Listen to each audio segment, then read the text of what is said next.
dia seorang yang ada pendidikan tinggi, ya, dan dia dalam ceritanya, dalam temu bual itu, dan kita tunjukkan video yang kita temu bual perogol ini, dan dia menyatakan bahawa dia dah rogol hampir 300 orang gadis. 300? Ya.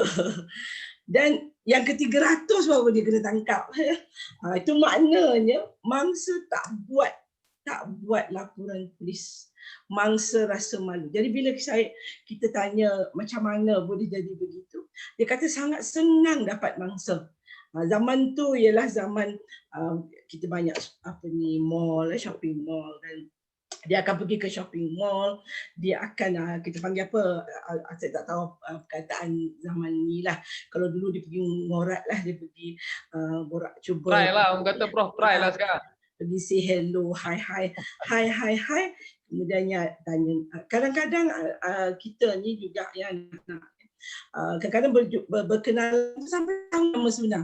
Hi, hello, how are you? You are, tapi tak tahu namanya siapa.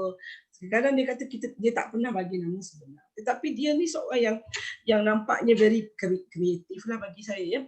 Dan bila dah berkenalan, dia ajak pergi minum. Tetapi dia kata dia tak pernah rogol mangsa dia hari pertama dia kenal. Dan biasanya dia akan mendalami hubungan itu. Dia berkenalan sampai 3 bulan. Kemudiannya dia berani pergi ke rumah budak perempuan itu, ya, jumpa keluarga. Memberikan keyakinan bahawa akulah boyfriend kamu, I will marry you, that kind of promises. Ya. Dan kemudiannya dia juga dalam tempoh 3-4 bulan tu membenar budak perempuan tu dah yakin kepada dia dan percaya. Tak bolehlah pegang tangan, bolehlah peluk bahu. Dan bila dia rogol budak perempuan tu, walaupun dia tahu, dia kata mangsa dia memang tak nak dirogol, tetapi menolak dia kata janganlah buat begini. Tapi dia dah habis saja dia melakukan hubungan seks, dia akan confusekan mangsa dia. Katakan awak nak tadi. Itu cara dia. Dan bagi saya maklumat itu sangat penting diketahui oleh semua lapisan masyarakat. Dia kemudiannya psycho. Dan dia kata saya hantar dia balik dan saya tetap hubungi dia. Minggu tu dia kata pas saya hantar balik, petang tu saya call. Dia akan call lagi 2-3 hari. Dan call itu akan berkurangan. Sebab dia pasti budak tu tak akan buat laporan polis. Jadi dia kata kebanyakan mangsa akan rasa malu.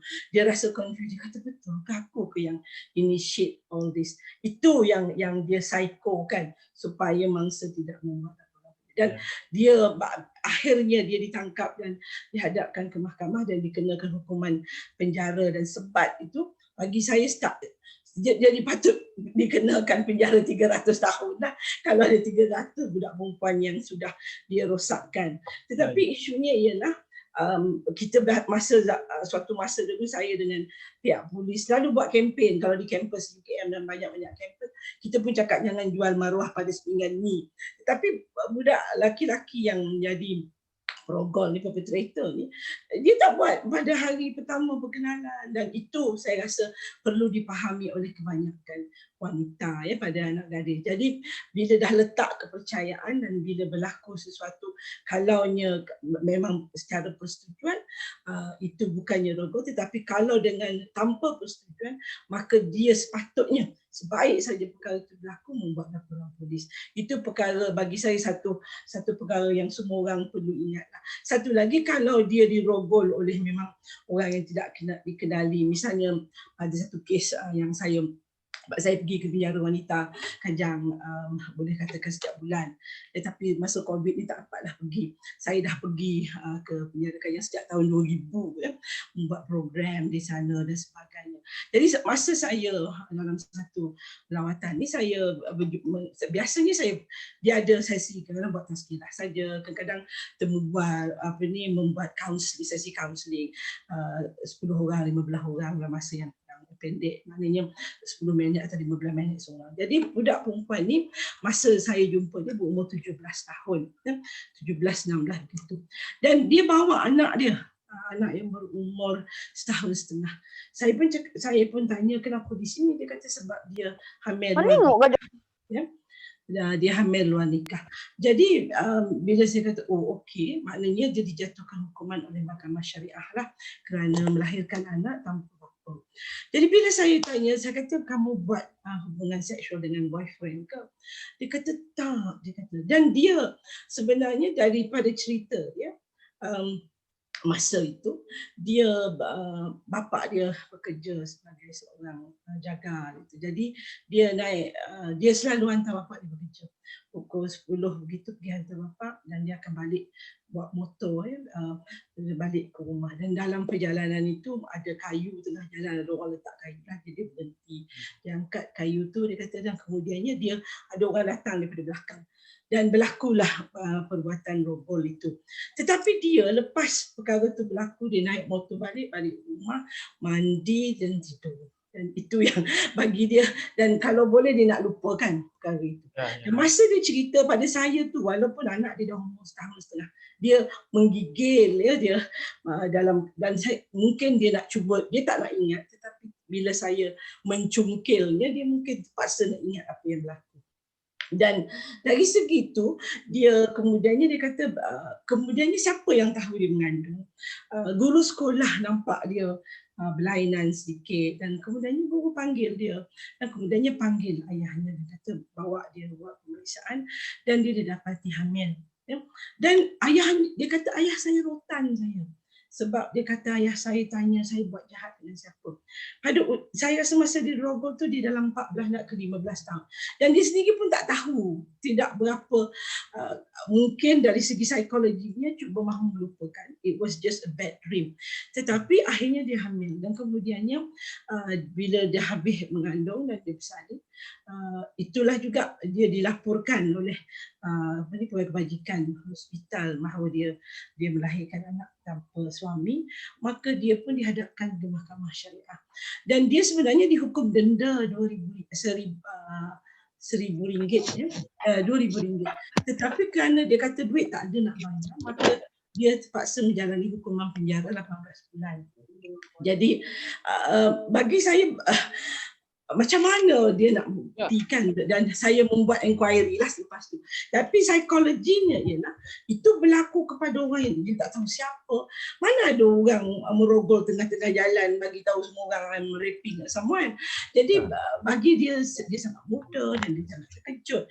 Dan akhirnya dia didakwa, dan I question pendakwaan itu kerana bagi saya, dan katanya there was no police report, tapi saya kata dia adalah seorang kanak-kanak nak bawah 16 tahun. It is a statutory rape, dan tak kira lah dia bersetuju atau tak bersetuju, that's another issue. But the fact is he's being raped, dan bila dia dirogol, patutnya tindakan tidak dikenakan kepada dia. Tetapi it can happen to anyone. Bila you tak, sebab dalam enactment jenayah syariah certain state tu ada satu section yang kata kalau melahirkan anak tanpa nikah ini ada hukuman tertentu, kecuali you can bring someone to be responsible dalam didakwa bersama-sama. Jadi ini perkara-perkara yang saya rasa kalau nak menghalang daripada berlaku, kita mesti selalu berhati-hati, beringat-ingat, dan kemudiannya kalau boleh bagi saya kalau pelajar universiti selalu nasihatkan, kalau tiada keperluan, kalau nak keluar mana-mana, pergilah bersama kawan, maknanya beramailah dalam satu kereta, dan kemudiannya if you want to do things outside, you must do it in a group. Jadi group lebih selamat daripada you pergi seorang dan you mungkin naik kereta api dan juga naik taksi, all these things, and anything can happen. Dia perkara-perkara yang you rasa mungkin tak boleh terjadi, tapi bila dah berlaku baru kata I wish I've never dan XYZ. Tapi kalau perkara dah berlaku tak boleh nak dikatakan. So itu bagi saya caranya, dan semuanya bergantung kepada diri sendiri dan juga kepada bagaimana kita dididik. Baik, terima kasih Prof. Ini seronoknya kita dapat mendengar the real case happen. Terima kasih Prof kerana berkongsi dengan kita. Kita akan berehat lagi 5 minit, tapi sebelum tu saya nak minta Marina, satu statement ini saya minta Marina untuk mungkin memberikan hujah dan juga pandangan beliau. Prof Aziah sebutkan tadi bahawa kes dah merogol 300 orang, dan perogol ini ataupun tertuduh ini mengatakan bahawa sangat senang untuk dapat mangsa. Hanya beli jiwa sikit, mendalami wanita. Apakah semudah itu wanita ini dicairkan orang kata apa, the shield, sehingga menyebabkan akhirnya dia tumbang ke tangan lelaki yang mungkin tidak dikenalinya begitu rapat secara mendalam. Apa sebenarnya yang boleh dihubungkan tentang itu? Apakah wanita begitu lemah?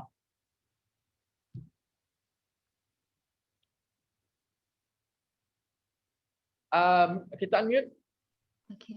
Okey. Okey, bagi saya lah, kalau dalam kes rogol bukan hanya pada wanita yang dah dewasa tau, tetapi kebiasaannya kes rogol ataupun cabul kalau kita lihat pada kanak-kanak ataupun padanya orang yang padanya kanak-kanak atau sebagainya, dianya mesti berlaku atas orang yang kita kenal. Kebanyakannya mesti berlaku dilakukan oleh orang yang yang si mangsa ni kenal. Jadi kita tak boleh nak simply cakap wanita tu lemah. Kadang-kadang sebab apa? Perogol ni dia pandai, dia mainkan psikologi untuknya wanita ataupun orang yang berdamping dengan dia. Saya tak nak sebut hanya pada wanita sebabnya kes rogol ni sebenarnya kita perlu juga bagi tumpuan kepada rogol terhadap kanak-kanak, especially mereka yang dirogol oleh orang yang mereka percaya dekat rumah, datuk, abang dan sebagainya. Okey, jadi kepercayaan yang diletakkan 100% ni jadi disalahgunakan. Jadi kita, bagi saya bukannya si mangsa ni adalah seorang yang lemah, tetapi bagaimana si pelaku ni dia memanipulasi kepercayaan dari yang diberikan untuk melakukan satu perbuatan yang terkutuk. Seperti juga kalau kita lihat kes ada satu kes yang mana kanak-kanak dirogol oleh pakcik dia, yang mana ibunya tinggalkan dekat rumah sebab atas apa? Atas kepercayaan, yang mana dipercaya seorang pakcik mestilah nak menjaga anak tersebut, mestilah nak jaga baik-baik. Jadi bila ditinggalkan, pakcik ni pula dia mendekati kanak-kanak tersebut dengannya mengelirukan kanak-kanak tersebut. Seperti contoh dia kata, saya nak buat magic, nak main magic tak? Jadi kalau untuk kanak-kanak dia percaya orang yang dipercaya, jadi dia gunakan satu pendekatan yang lain. Anak saya nak buat magic, tapi dia lakukan perbuatan yang ini merogol. Apabila kanak-kanak tersebut pulang ke pangkuan mak dia, dia menangis. Dia kata nak buang air kecil sakit. Yang mana bilanya mak dia tanya kenapa? Jadi dia kata pakcik buat magic. Jadi dia tak faham. Jadi kalau kanak-kanak pun kadang-kadang bilanya diletakkan kepercayaan, percaya pada orang yang kita katakan boleh dipercayai. Jadi sebegitu juga dengan orang dewasa. Bila kita dah dewasa, kita harap orang yang lelaki yang mendekati kita mungkinan adalah lelaki yang boleh dipercayai, yang menyayangi kita. Especially kalau kita tengok teman-teman lelaki, kadang-kadang dia akan cakap apa? Janji untuk berkahwin, untuk membina rumah tangga. So daripada situ kadang-kadang dia mempengaruhi. Laju je Mel angguk. Mel angguk bukan main laju lagi kata pasal lelaki janji nak kahwin. Ya betul. Kebanyakan lelaki kadang-kadang dia memanipulasi wanita dengan cara sedemikian. Serang peribadi minta tolong. jadi itulah kesalahan ni saya letakkan, bukannya kita cakap golongan wanita ni lemah, tetapi bagaimana kepercayaan yang diberikan dirosakkan sekali mata oleh mereka-mereka ni lah, yang boleh panggil perogol ni lah. Baik, Marina terima kasih, Prof terima kasih, Mel terima kasih. Kita akan berjumpa sebentar saja lagi. Kita akan beristirahat seketika dan kita jumpa sebentar saja lagi.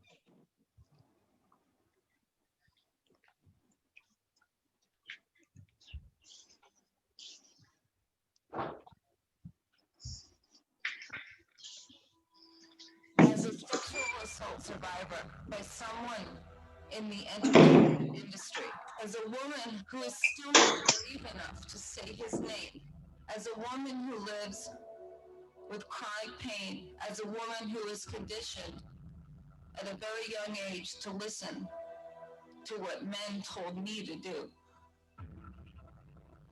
I decided today I wanted to take the power back. Today I wear the pants. Today I wear the suit. In an age when I can barely watch the news, aghast at the unjust men and some women, quite frankly, that I see running this country. I had a revelation that I had to be empowered to be myself today more than ever. So I'm hyperventilating a little bit. If I fall over, pick me up because I've got some things to say.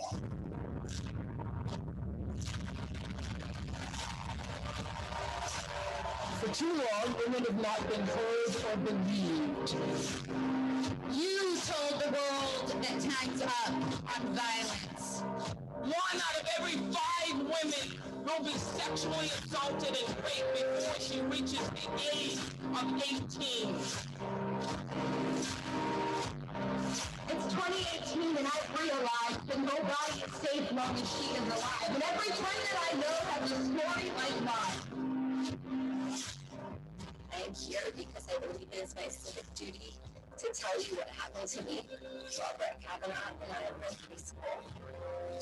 Mary, you do realize now that we, this group of women you so heartlessly abused over such a long period of time, are now a force and you are nothing. Here are the names of the women who died since International Women's Day last year. The basic and fundamental human right of being able to participate in the choices for your future and that of your community. The involvement and voice that allows you to be a part of the very world that you are a part of. I know exactly who I am. I'm the doctor. If I may be so honored to have all the female nominees in every category stand with me in this room tonight. The actor, Meryl, if you do it, everybody else will, come on. The filmmaker, the producer, the director, the writer, the cinematographer, the composer, the songwriter, the designer. At some point in that safety window, took a picture of my skirt with their phone, and that's when I started looking for Laura, realised there was a big guy over Laura and started that campaign. So in supporting this proposal, every member can send a message that in 2018, all the women of the UK deserve to be treated as equal citizens. This has been an uphill battle, pushing a boulder up the hill over decades.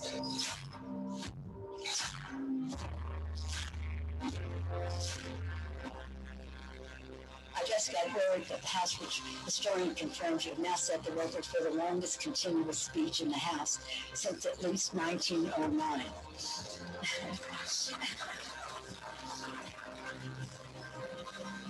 I am aware of all the women who are still in silence. Me Too must become We Too. We are all in this together. A new day is on the horizon. And when that new day finally dawns, it will be because of a lot of magnificent women, many of whom are right here in this room tonight, and some pretty phenomenal men fighting hard to make sure that they become the leaders who take us to the time when nobody ever has to say, me too, again. Thank you.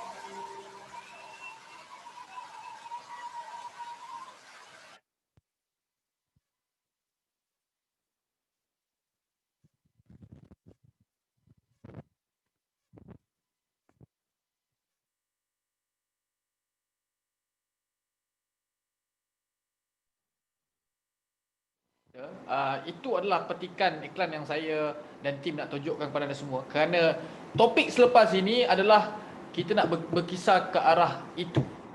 Tunggu dan sebentar, tetapi saya dimaklumkan oleh tim produksi kita hari ini bahawa kita ada 9 cabutan bertuah.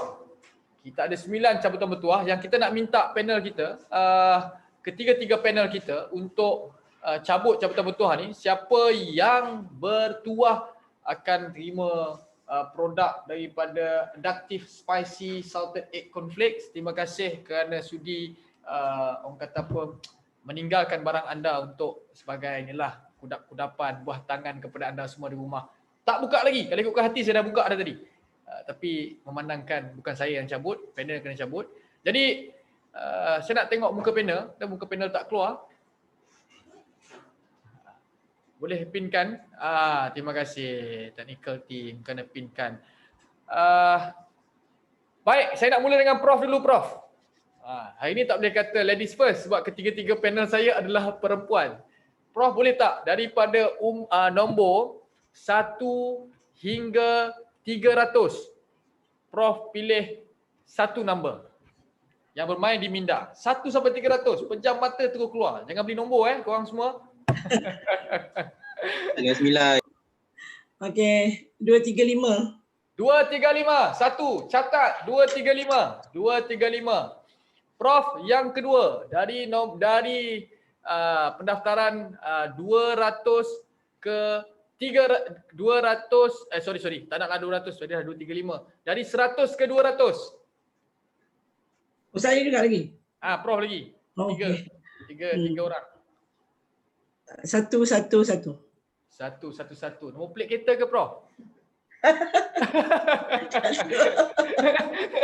Last one dari number 800 ke 900. 900. 799. 799. Kenapa sampai ke 900? Sebab kita ada 1000 orang di Zoom kita hari ini dan di Facebook live kita tak kira lah, tak sempat nak kira, dan juga Instagram live kita. Yang kedua saya nak minta Mel, ada 3 orang yang bertuah di tangan anda. Pastikan mereka ini bertuah ya. Dari number 900 ke 1000. Satu number. 900 ke 1000. Alright. 999. 999 TV3. Nah, yang kedua, minta Mel yang kedua dari number 300 ke 300, dari number 300 ke 400. 333. Mudah sangat.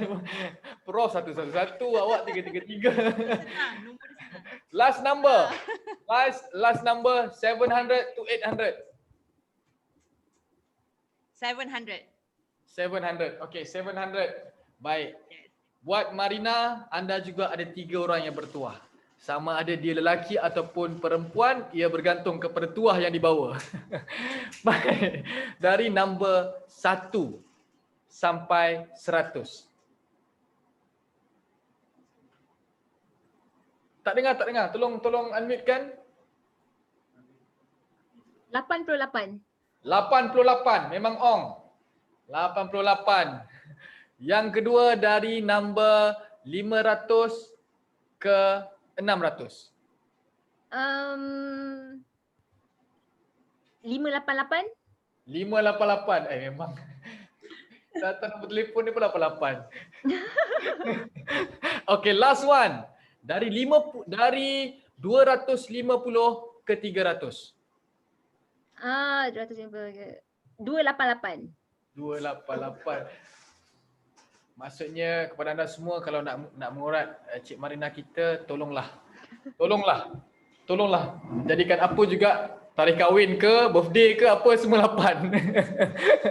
Baik, saya nak bawa ke kita punya perbincangan lebih mendalam lah. Satu, soal rogol. Kita dah bercakap soal rogol, bagaimana kita nak memastikan wanita ini supaya tidak tertipu dengan psikologi dimainkan oleh laki-laki yang nak merogol dan nak mengambil kesempatan. Tetapi klip video tadi menggambarkan bagaimana kebangkitan kempen wanita-wanita di luar negara kepada isu-isu yang melibatkan wanita. Di Malaysia dia agak seasonal. Dia bila ada masa dan ketikanya dia berada di peak, ada masa dan ketikanya dia tidak langsung kelihatan. Tetapi dalam isu yang berlaku lebih kurang 2-3 minggu ini, isu seorang pendakwah selebriti tahan kerana rogol, isu kanak-kanak dirogol. Banyak isu, belum lagi cerita isu penindasan terhadap isteri di rumah. Mengapa di Malaysia ini tidak keadaannya begitu? Dan sebagai, saya nak minta Mel dulu untuk respon perkara ini, sebagai seorang pelajar, sebagai bakal pemimpin yang hari ini berada di universiti memimpin mahasiswi, apa sebenarnya yang Mel lihat dan bagaimana kumpulan orang kata civil society ini boleh mengambil tempat sebagai pimpinan-pimpinan pelajar ini dan juga aktivis-aktivis NGO boleh mengambil tempat tentang perkara ini? Kerana ya di Malaysia ia tidak menjadi satu orang kata perkara yang sangat konsisten untuk diperjuangkan. Mungkin Mel? Baik, bagi pendapat saya selaku pelajar yang mahasiswa yang saya kira kita tengok ramai sangat orang berkata di Twitter, laman sosial lah, social media, tak kisahlah Facebook ke Instagram dan sebagainya, kita nampak benda ni berlaku sekiranya ada isu barulah kita gerakkan. Pumpang, fight untuk orang ni, fight untuk orang tu, hentam orang ni dan sebagainya, kerana waktu tu isu itu sahaja. Tapi kenapa tak ada pun satu gerakan yang memang daripada awal sampai ke hujungnya memang mempertahankan, tak kisahlah apa-apa saja seperti di luar negara. Saya kira yang pertama, gerakan ataupun mungkin orang-orang demikian tak mempunyai platform yang ada macam kat luar negara. Mungkin mereka juga mempunyai cara ataupun idea-idea yang ingin dilontarkan, tetapi kadang-kadang takut, tapi kadang-kadang mungkin tidak didengari ataupun idea mereka akan dikritik semula. Mungkin itu antaranya yang membuatkan mereka rasa isu-isu hanyalah seasonal ataupun waktu-waktu tertentu sahaja akan keluar. Boom, terus popular dan sebagainya. Tetapi pada isu yang macam secara konsistensinya, secara gerakan ataupun boleh membantu kepada victim akan datang, itu yang kita nampak kurang. Macam saya katakan tadi, sebab mungkin tiada platform, mungkin daripada segi mahasiswa pun bila kita nak bercakap tentang satu isu akan dikritik semula kerana menganggap wanita ini lemah dan sebagainya. Seperti tadilah moderator pun ada kata kenapa 300 ini tak cuma nak tunjukkan point. Maksudnya kenapa 300 ini jatuh ke tangan seorang lelaki? Kalau dikatakan wanita itu lemah, tidaklah. Tetapi nak tengok kan bagaimana keadaan sekarang kalau kita cuba untuk membawakan satu isu ataupun cuba memberikan pandangan macam seperti di Twitter, akan banyak sangat pandangan-pandangan yang bercampur. Jadi saya kira sekiranya adalah gerakan macam di luar negara ataupun gerakan yang boleh membantu kepada pembawa-pembawa yang boleh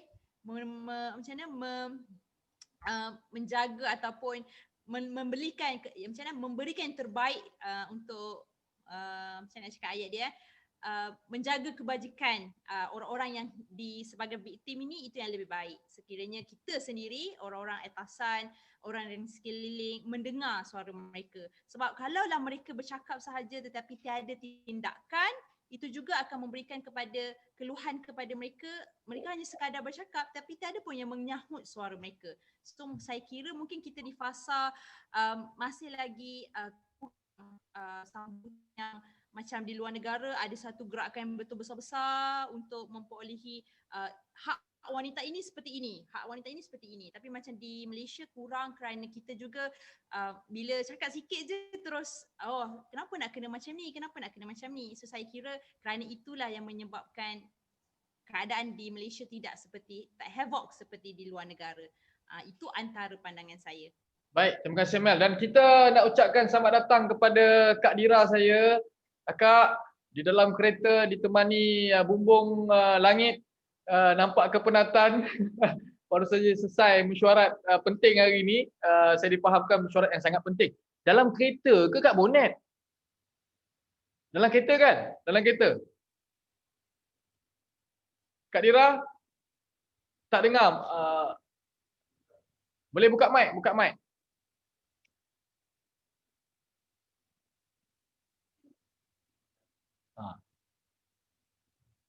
Saya tak boleh baca bibir Kak. Okey. Boleh? Atau kita nak kita nak mulakan dengan Marina. Kerana Marina juga seorang aktivis politik NGO Ini pandangan pelajar. Dan itu realitinya bila mana kita kata inconsistency, satu orang kata tidak ada endurance kepada perjuangan wanita di Malaysia ini. Nak kata tak ada tokoh wanita, ramai tokoh wanita, baik di mana-mana parti politik ataupun NGO. Tetapi bagaimana peranan ini sebenarnya boleh dimainkan sepatutnya. Kalau kita kata isu rogol ni lama dah. Isu gangguan tekanan kepada wanita ni lama dah daripada dulu lagi. Tapi tidak ada satu pembawakan, satu harapan, satu suara yang benar-benar berkisar tentang wanita di negara ini secara spesifik. Apa mungkin boleh diperkatakan oleh Marina?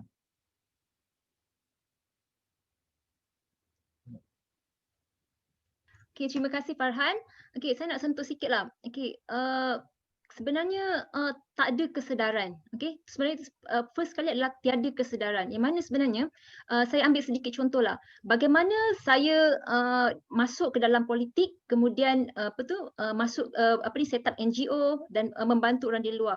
Semuanya because of ada perkara lepas yang berlaku pada diri saya, sebab saya pun pernah tulis dekatnya Facebook dan juga Twitter berkenaan dengannya.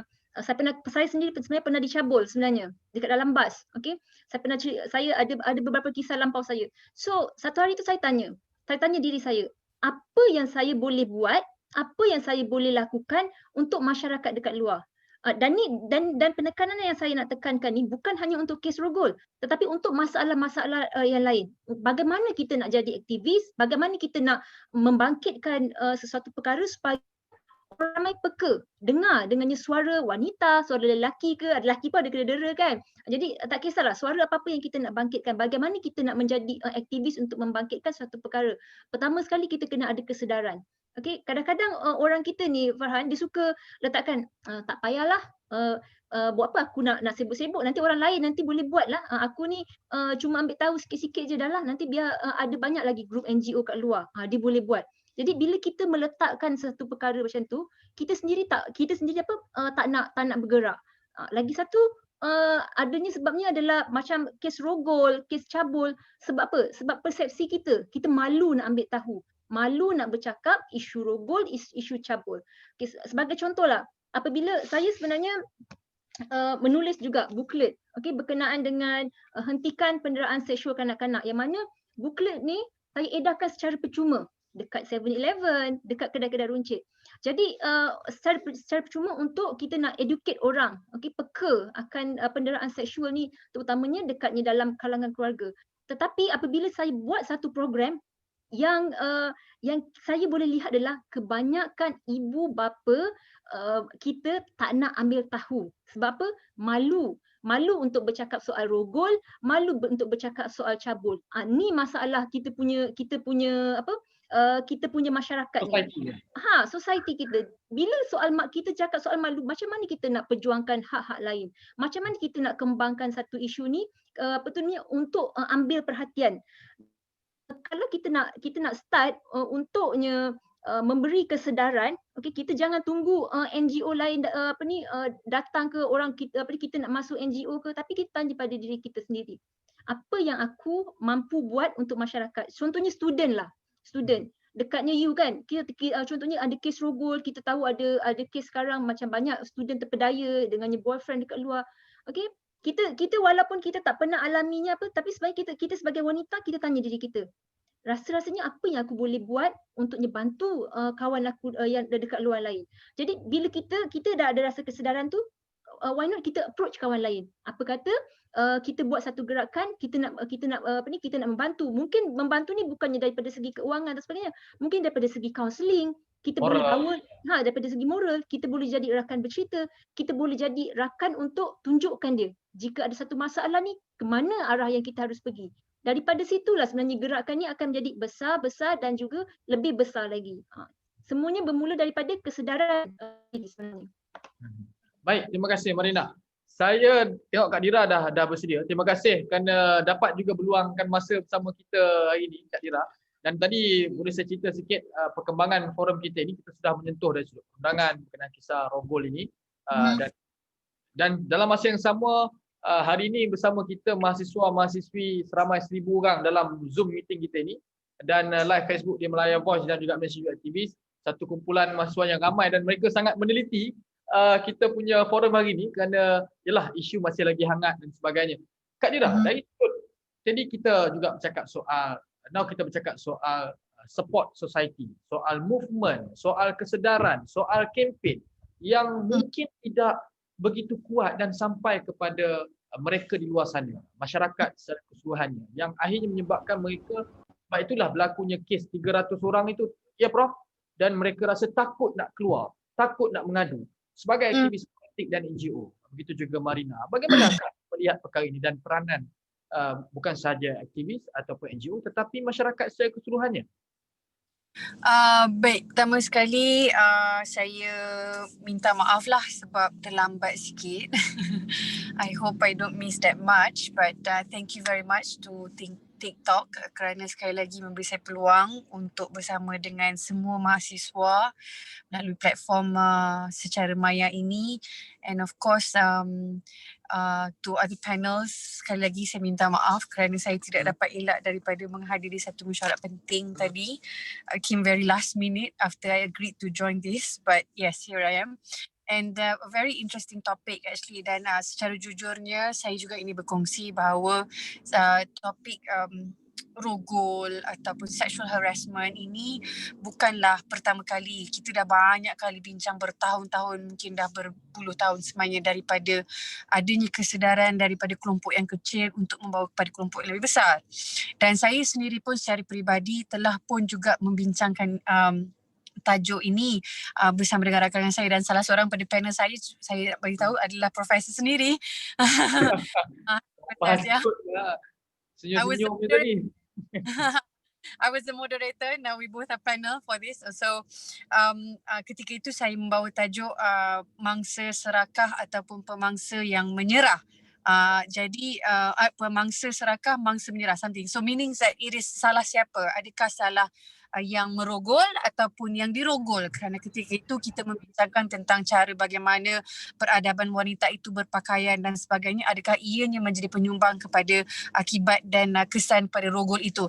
Baik, kalau tanya saya, kita tahu di Malaysia ini mungkin awareness itu tidaklah sehebat dengan negara luar, tetapi kita tak adil juga cakap kalau dia tak ada langsung. Ada sebenarnya, walaupun dalam kelompok yang kecil, walaupun dalam suara-suara yang kecil, tetapi ianya ada.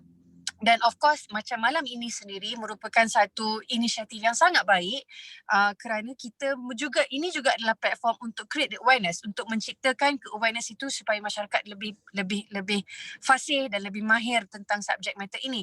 Jadi kalau tanya saya, on the other hand, I think one of the angle that I think we government ataupun kita sebagai masyarakat perlu juga ambil orang kata tindakan adalah bukan sahaja mereka yang dirogol, tetapi yang merogol ini juga sebenarnya perlu diberikan perhatian, kerana kita faham kadang-kadang yang merogol ini kebanyakannya ia adalah datang dari pelbagai background yang bermasalah ataupun yang didikannya tidak pembesarannya tidak dalam satu kondisi yang baik.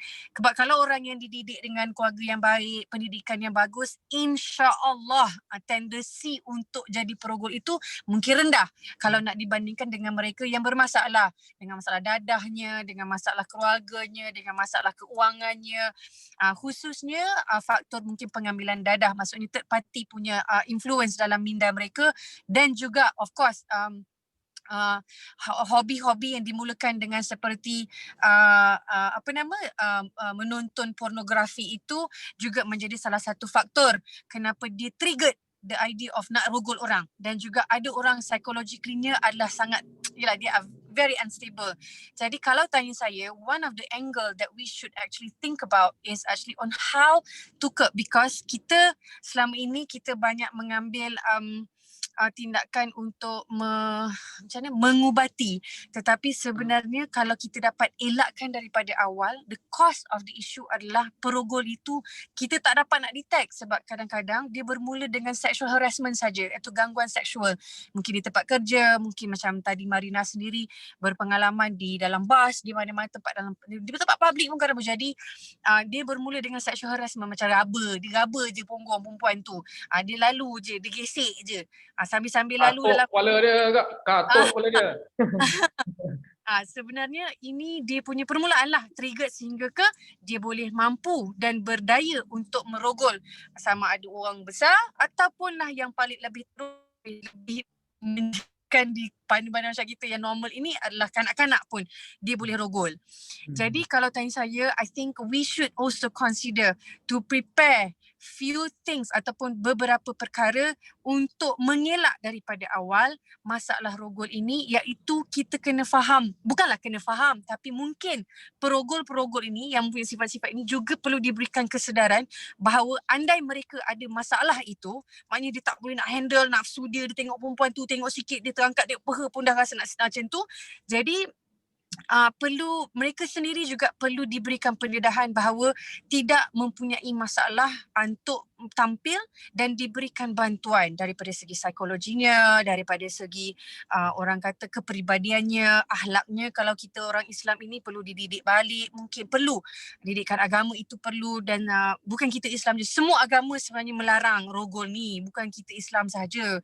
Semua agama melarang sebenarnya tindakan ini. Semua agama tidak suka pun dengan tindakan umatnya merogol orang tanpa of course lah, apalagi kalau kanak-kanak. Pedophile is even worse kan. So kalau tanya saya lebih mengharapkan agar awareness untuk perogol itu diberikan juga sama keutamaan seperti mangsa yang dirogol.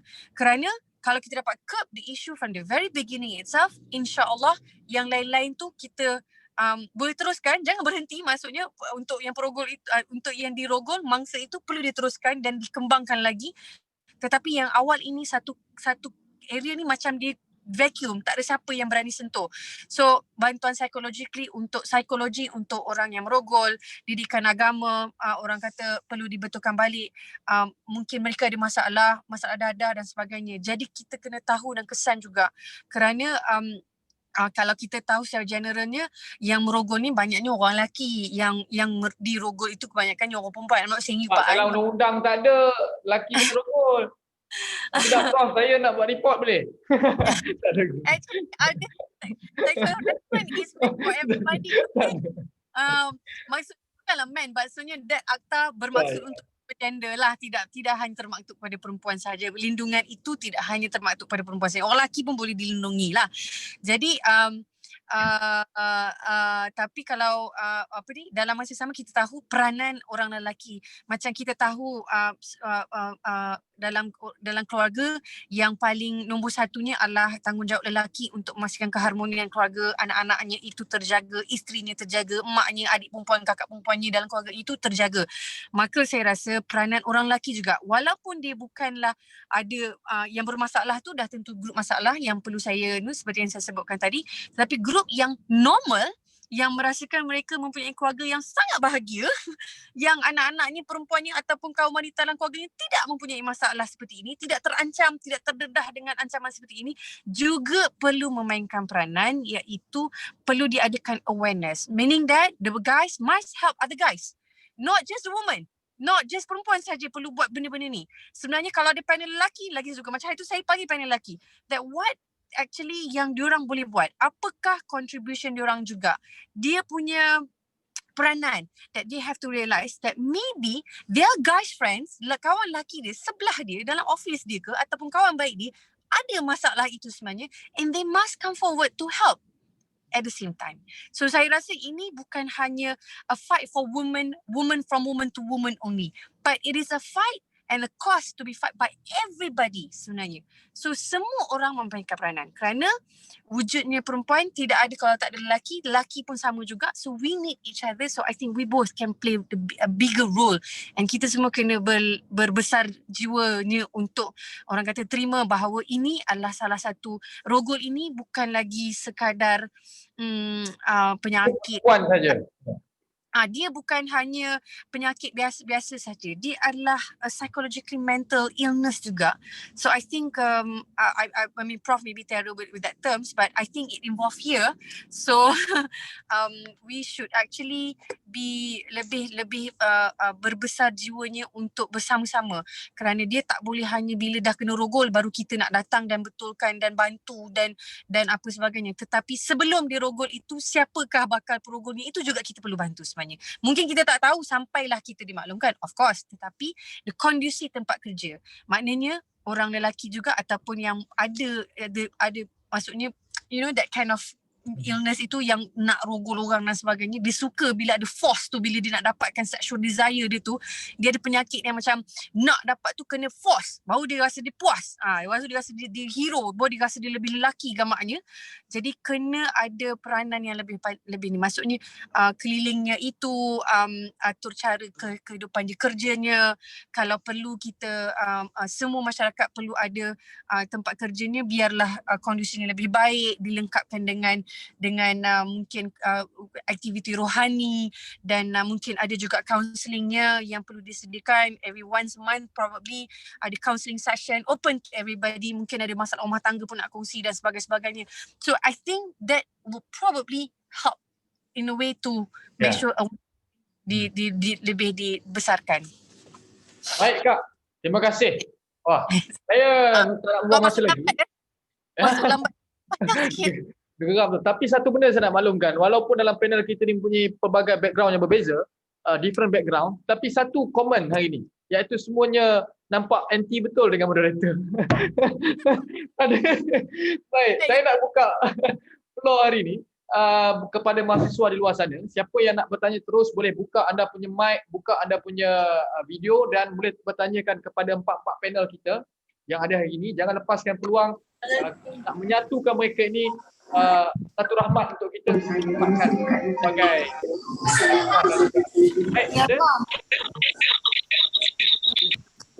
boleh? Siapa nak bertanya silakan. Saya nampak nama-nama tadi siapa, Nur Zaiti ada, Syahyin pun ada. Senyum, tanyalah. Syamimi Sidan, Khalis, kita kena mungkin ada benda yang anda nak bagi pandangan ataupun soalan anda, boleh terus bertanya. Saya nak tanya satu soalan, macam mana nak educate parents sekarang? Boleh tak saya tengok soalan tu balik? Yang nak bertanya face to face silakan, saya persilakan. Fatin Nur Syaz ini. Lambat itu. Apa dia? Okey, saya tanya dulu soalan ni. Anda boleh fikir sebentar. Saya nak tanya satu soalan. Macam mana nak educate parents sekarang tentang perkara rogol ni? Maksud saya dedahkan lebih awal perkara ini kepada anak-anak sejak kecil? Tanda soal. Boleh tak sebelum kita terima soalan yang lain daripada kawan-kawan yang lain, saya nak minta Prof untuk respon dan komen tentang perkara ni. Prof seorang ibu dan juga berhadapan dengan ibu-ibu yang mungkin mempunyai masalah begini untuk educate anak-anaknya dan sebagainya. What is the right approach and how the parent should play their role? Mungkin Prof boleh berkongsi. Ya, sebenarnya kan memanglah kita sepatutnya kita dah lama kempen untuk pendidikan seks ataupun yang hari ini dipanggil reproductive health education dibuat secara meluas di semua sekolah dan sebagainya dan mengikut tahap-tahapnya. Tetapi bagi saya sex education yang paling penting ialah bermula di rumah daripada ibu bapa itu sendiri. Dan kita tak kalau di luar negara, kalau daripada umur di tempat jagaan itu 2 tahun, 3 tahun itu, mereka sudah didedahkan kepada perbezaan lelaki dan perempuan dan mereka juga didedahkan kepada the do's and the don'ts, touchable, non-touchable itu semuda umur 2 tahun ya. Dan bagi saya itu sesuatu yang sangat penting. Kita ni mana yang baik kita kena ikutlah, kita kena lihat bagaimana pendidikan itu boleh kita sampaikan. Jadi kebanyakan sebab dalam masyarakat kita ya, isu seks, dia sebut seks tu dia rasa macam tabu, nak cakap pun tak boleh. Dan berapa ramai bapa yang ada hari ni yang bercakap dengan anak dia, anak nak kahwin pun dia tak boleh nak bercakap. Kalau kita tengok di luar negara, there is always that pet talk sebelum anak berkahwin dan sebagainya. Jadi bagi saya sepatutnya ibu tu dah mula menerangkan kepada seorang anak perempuan, seorang anak lelaki bahawa beza lelaki dan perempuan. Dan kemudiannya organ seks itu perlu ditahu. Dia perlu tahu sebab kita daripada pengalaman kita jugalah ya, dari segi kes, bila dia dalam kes rogol terutamanya yang melibatkan kanak-kanak, saya rasa sebab itu kita mengadakan undang-undang seperti kekerasan seks terhadap kanak-kanak 2017. Sebab sebelum ni kalau kita nak bergantung kepada Akta Kanak-kanak 2001 tu tak hanya melibatkan beberapa perkara, tetapi kalau kandung keseksaan, perbuatan seks itu perlu dibuktikan beyond reasonable doubt. Jadi kalau dia kanak-kanak, kita nak mesti mendapat di bawah akta keterangan tu nak ada collaborator, mesti ada orang yang boleh dia bergantung kepada fakta-fakta tu. Tentulah kita buat dekat hospital. Dan kalau polis kita masih lagi bergantung kepada cara lama, tak ada parut, tak ada luka, tak ada tindakan yang boleh diambil. Saya rasa inilah dari segi itu juga ibu-ibu bapa-bapa ini perlu menerangkan kepada anak organ seks dia dan perkara orang tak boleh. Baru ni saya tengok ini menarik sebab saya tengok YouTube ada satu kartun dan dia buat lagu, dan bila saya tengok kata oh bagus dia mengajar. Dia lagunya sangat simple, do not use my underpants, jangan guna saya punya seluar dalam misalnya. But sebenarnya dia nak menerangkan bahawa seluar dalam itu adalah sesuatu yang dipakai kepada kanak-kanak dan nobody can actually take it off from you. So dia mengajarnya secara very subtle dan itu sesuatu yang saya kata kita kena buat. Jadi ibu bapa ni tak perlu malu kepada anak-anak dan nak bercerita perkara-perkara ini. Dan saya melihat satu video dalam satu siasatan polis mengenai seorang kanak-kanak umur 3 tahun masa dia dirogol itu oleh anak pengasuh. Dan itu bagi saya sebab sekarang ini kita memang ambil keterangan melalui video dan sebagainya. Dan bagaimana anak tu mula-mula tak bercakap pun 2 jam, 3 jam, dah berapa hari tidak mahu bercerita mengenai apa yang berlaku pada dia. Tetapi pada satu, saya tak tahu bagaimana bila polis yang pegawai psikologi yang ada tu trigger something, anak itu kemudiannya bercerita. Dan yang saya nampak dalam video tu dia cuba pegang pipi budak tu dan dia tepis dan kemudiannya dia pun bercerita, dia kata sakit. Dan akhirnya bila saya tengok video tu kita pun rasa sedih. Dia menerangkan air mani itu sebagai dia kata banyak susu keluar kena kat muka dia. Dan itulah seorang kanak-kanak dan kita nak kena terangkan kepada anak semuda itu bahayanya kalau ada abang bawa kat bilik kat belakang, pegang dia cara macam ni. Sebab kanak-kanak dia suka didukung, suka dipangku, suka orang menunjukkan rasa sayang kepada dia. So ini ibu bapa perlu belajar juga. Dan kemudiannya satu lagi lah ibu bapa melihat perubahan. Misalnya kalau tu berlaku di sekolah, dia mula tak nak pergi sekolah, dia mula merengek pagi dan kemudiannya ada kanak-kanak yang didera sedemikian berkencing malam dan kemudiannya macam yang Marina sebut, dia akan cakap dia menangis kalau nak pergi ke toilet, nak buang air kecil dan sebagainya. Ibu-ibu kena prihatin perkara ini. Saya tahu ibu-ibu bekerja, sibuk, tetapi dalam sibuk itu pun saya rasa perlu ada masa ibu mandikan anak dan berbual dengan anak perempuan dan anak lelaki. Ayah, mandikanlah anak lelaki. Jadi itu bagi saya hari ini bukan perkara natural.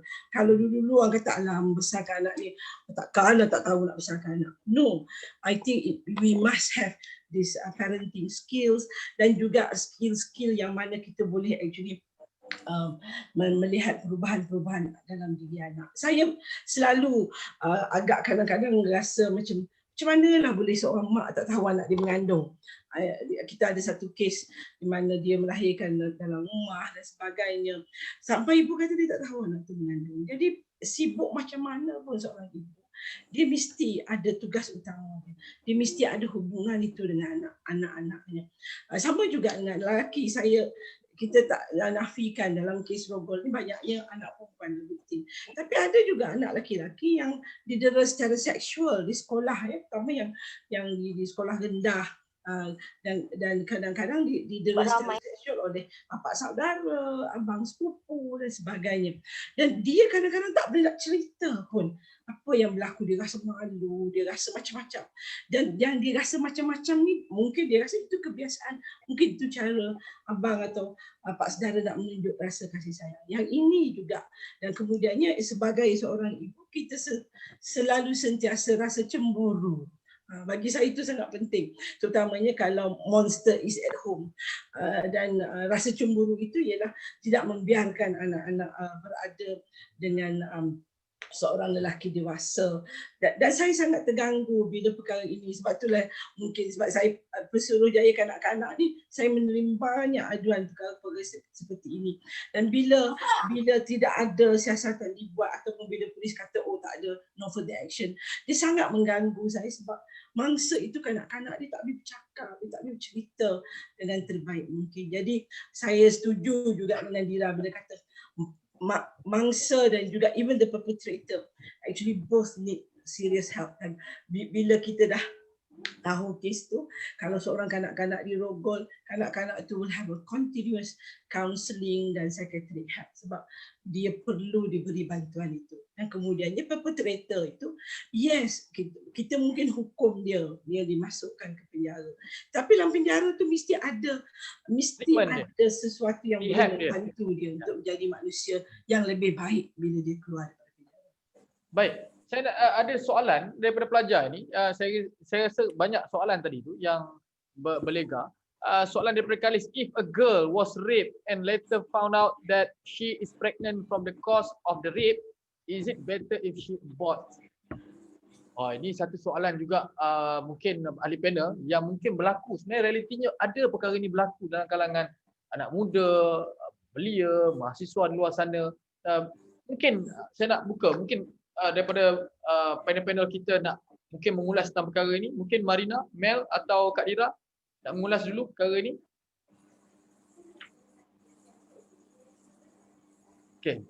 Okey. Silakan. Okey. Baik, soalannya mengenai kalau dia dapat tahu dia pregnant selepas dia dirogol lah. Maksudnya mengandung itu kerana dirogol. Ni kiranya kali kena rogol terus jadi. Keadaan ni bukan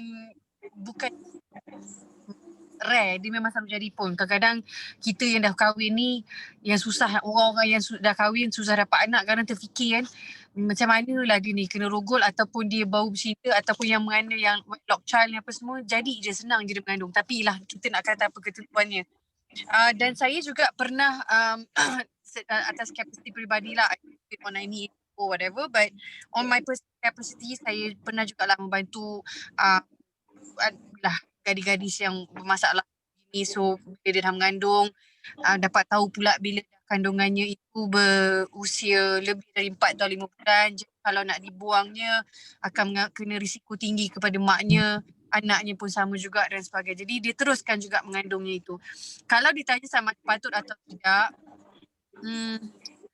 it's a very sensitive issue lah. Kalau tanya saya pun tak banyak. Sebab ini melibatkan kepercayaan agama dan juga bagaimana keluarga family ni. Tapi family mangsa. Tapi saya pernah duduk dengan seorang pakar gynae bila dia tiba-tiba datangi oleh pasien dia, seorang pesakitnya, dia tak tahu dia sebenarnya mengandung. Dia dah 6 bulan sebenarnya mengandung. So bila dia pergi check, rupa-rupa doktor cakap mungkin ada something dekat dalam punya area perut lah, dia punya gastro. There's a gastro problem. Tapi bila bawa check ke gastro, rupanya menstrual problem. Memang dia ada ketumbuhan iaitu sedang tertumbuhnya selaput janin dan menjadi bayi lah. Jadi dia tersalahgunakan pemahamannya. So of course parents datang dan marah lah kalau kata tanya saya. Mungkin ini atas kemahuan sendiri. Tetapi bila doktor ini explain kat saya that for a parents yang mendapati anaknya mengandung luar nikah ataupun secara rela atau paksa, bila dah tahu mengandung itu, the doctor which is daripada you find out anak you berpenyakit seperti kanser, ketumbuhan yang lagi pelik-pelik dan sebagainya, dia ni sihat boleh mengandung, jadi jaga dan teruskanlah. So kalau tanya saya tak berani nak menjawab soalan sama ada patut buang kandungan itu ataupun diteruskan. Itu maksudnya I don't know how psychologically work out, but I think Prof can ulas. Jika itu keadaannya, apakah itu juga abortion juga adalah satu jenayah? Jadi satu grey area, tricky way di situ kan? Abortion adalah, I think that one Prof can explain further. But yes, it is actually satu jenayah yang secara dasarnya dan of course saya rasa that point can be further explained by Prof, maybe have more ideas on it lah. Cuma saya nak kongsi sedikit tadi bila Prof sebut the question previously is about macam mana parents yang patut mempunyai pengetahuan ataupun sikit je saya nak sentuh. Being a parent who is raising, membesarkan anak dara sebenarnya sekarang ini. My daughter, one is 15, one is 13. Of course ni ada di majlis satu trauma lah. Saya ni ibu yang, ialah saya dapat anak muda sebenarnya. Jadi kalau tanya saya alangkah baiknya ketika saya mengandung dulu, ada ketika kita jumpa gynae, kita ditawarkan lagi kos iaitu parental education, bukan sekadar untuk tahu macam nak teran anak beranak je ataupun nak membesarkan anak yang sihat keluarnya, tetapi juga adalah untuk awareness bagaimana untuk mendidik anak-anak tentang kalau you dapat girl, dia besarnya ini adalah bukanlah nak menakut-nakutkan parents, tapi alangkah baiknya kalau dulu saya mengandung, saya diberikan peluang untuk orang kata melalui kos ini, ditawarkan di klinik-klinik gynae, sebab kita akan pergi cek perut dan sebagainya. Kos-kos ataupun counselling yang boleh mendidik kita dan memberi pendidikan yang lebih baik tentang sexual harassment yang berkaitan dengan dan kita sebagai parents, of course kadang-kadang kids macam Prof share tadi, tak semua kids tahu macam mana nak cerita apa sebenarnya masalah dia bila dia diganggu sebegitu teruk. Jadi kan best kalau kita parents berikan ajarannya macam mana nak tahu, nak detect body language anak yang kalau dia ada masalah sebegitu, macam mana nak check sendiri ke kalau kata tiba-tiba punggung dia tu pernah disentuh dengan begitu teruk dan sebagainya. Jadi kita nak tahu benda tu sebenarnya. Dan of course right now saya okay lah, of course reading material is everywhere, but what I do to as a parent, saya ada anak dara saya, ada anak bujang juga membesar. Apa yang saya buat adalah I have to ask every now and then that daripada umur dia seawal darjah 3 ke macam itu ke, I just ask that any boys ada touch you or not, even rub you at your shoulder, even try to rub you punya belakang at your punggung ke pinggang ke apa ke. Kalau ada, just tell mommy. You know, so you have to let your kid knows that you are open to share this kind of things kalau ada orang yang buat pada mereka. And then of course to a son, kalau kata they feel weird about themselves, they have to let us know. Which is if they have some desire whatever in them, kalau ada berasa dia suka perempuan, apa yang dia pandang perempuan tu, dia nampak apa imajinasinya, pemikirannya bila dia nampak perempuan tu, they have to share. And even kalau kata bersentuhan pun, I say if there is anything yang you lalu dekat kawan lelaki you dalam berempik-empik kat kelas ke apa ke, dekat beratur tengah dekat kantin tu, kalau ada budak lelaki datang belakang you rasa ada benda keras dekat bontot you, maknanya dia sedang hard on lah, anak lelaki ini sedang hard. You have to let me know whether dia mempunyai ini atau tidak. So that we can tell them what to do to avoid at the same time and report to the teacher. that this kind of particular activities or movements or gerakan daripada anak-anak sekolah itu perlu dikawal oleh cikgunya. Especially bila kat kantin dia beratur kan, budak-budak ni dia rapat. Jadi kadang-kadang dia start di situlah, dia langgar-langgar, dia gesek-gesek. Yang perempuan bukan kadang mungkin langgar-langgar dia punya buah dadanya dan sebagainya. So kita tak tahu. Jadi I have to ask my kids every now and then. Tapi dalam hati saya cakaplah, pemikiran saya, andainya ada di gynae, di setiap klinik gynae ataupun sakit klinik ibu tu diberikan brochures tu, selain daripada nak pasal macam mana nak beranak dan susu ibu dan apa segala bagai-bagai tu, salah satunya adalah parental education.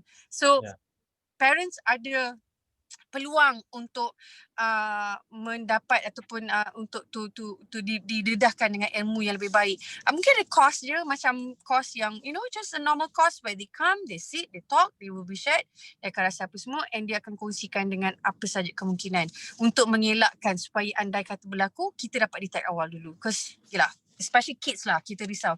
Even anak dara pun dah maintain, kejap-kejap itu tak tahu anak dara saya dah besar sekolah menengah dah. Jadi kita pun kena tahu manage lah sebenarnya. So I think that's just part of the share that I need to. So yeah, as a parent myself, saya pun ibu juga kepada anak dara dan bujang yang sedang membesar ni. Saya pun dah jadi bapa ni, mulalah debar-debar boleh bercakap soal ini. Saya nak baca satu soalan lagi. Boleh tak tolong, okey, saya nak baca. Tadi ada satu soalan berkenaan dengan ada seorang dia tulis berkenaan dengan betapa dia breakdown. Saya nak baca soalan tu tadi. Minta tolong ke atas. Saya nak minta panel kita untuk soalan ini. Naik ke atas, saya nak baca. Okey. Masa 6 tahun lalu, masa 6 tahun tinggal di rumah pengasuh, anak pengasuh lelaki masih remaja ketika itu selalu bawa gula-gula. Dia umpan saya masuk ke bilik jika nak gula-gula. During that time, I can only think about the sweets. Dari bila dah sekolah menengah, baru tahu apa yang lelaki tu buat sebenarnya adalah sexual harassment. Now, I am 23 years old. Saya sangat-sangat trauma dengan kejadian itu, tapi disebabkan kejadian itu dah lama, tiada apa yang family boleh buat. Kadang-kadang mental breakdown, tapi hadap sendiri sahaja. Tak tahu macam mana nak hilangkan trauma ini. Saya nak minta Marina mungkin boleh respon sebelum saya nak minta Mel dan juga Prof untuk komen tentang ini isu yang berlaku dalam kalangan mereka yang menonton hari ini. Saya dah cakap ya dulu. Betul. Boleh. Marina atau Prof boleh mulakan? Marina lah kot. Saya dah cakap banyak tadi. Let Marina first. I can take it last nanti. And I will deal with abortions and all that sekejap. Okey, terima kasih. Okey Farhan, saya nak sentuh sikitlah berkenaan dengannya sebabnya sebelum ni pun sama. Dekatnya Twitter saya bila saya bercakap berkenaan dengannya isu rogol ataupun gangguan seksual yang mana ada banyak rupanya bukan saja lelaki, malah ada lelaki yang pernah ikut bapa pergi ke masjid. Kemudian orang di masjid melakukan sexual harassment pada dia sehingga dia ada sehingga dia ada perasaan apabila lelaki lain, sehingga bila dewasa dia ada perasaan bila lelaki lain sentuh dia. Sebab apa? Daripada kecil tapi dia tak tahu nak rujuk ke mana. Begitu juga ada kes yang mana seorang perempuan dia pun buat aduan yang sama. Dia kata dia mengadu perkara yang sama lah, yang mana dia kata daripada kecil dia kata pakcik dia ada buatnya sexual harassment pada dia hingga kadang-kadang dia jadi mental broke bila dia dah dewasa. Dan sebenarnya saya nak cerita pengalaman saya sendirilah. Okey. Saya pun pernah berhadapan dengan situasi sedemikian yang mana ketika saya kecil, okey. Sebab tu saya amat ambil berat sekarang untuknya buatnya kelas-kelas sexual awareness untuk kanak-kanak.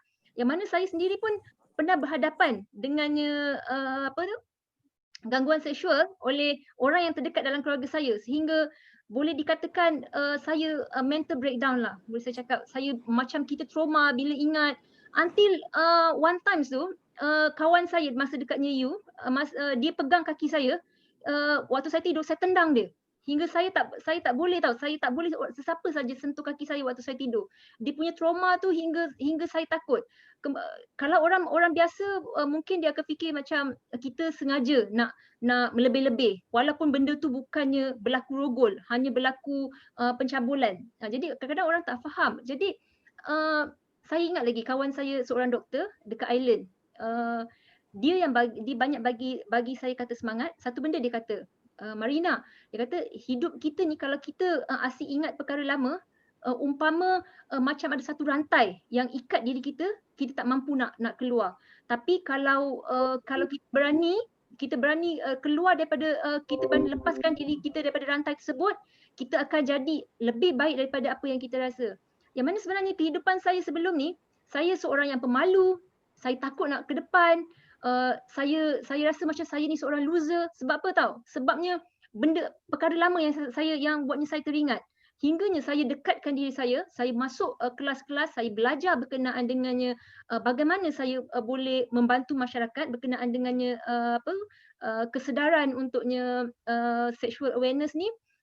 Kemudian daripada situ saya ada satu kekuatan. Yang kekuatan tu sebenarnya kita tak boleh dapat daripada orang lain, tapi diri kita sendiri. Kita yang kena cari dan kita yang kena bantu diri sendiri untuknya bangkit. Yang mana saya rasa berapa tahun lepas yang saya rasa saya seorang loser, saya seorang yang mungkin takkan berjaya, saya rasa macam diri saya ni teruk.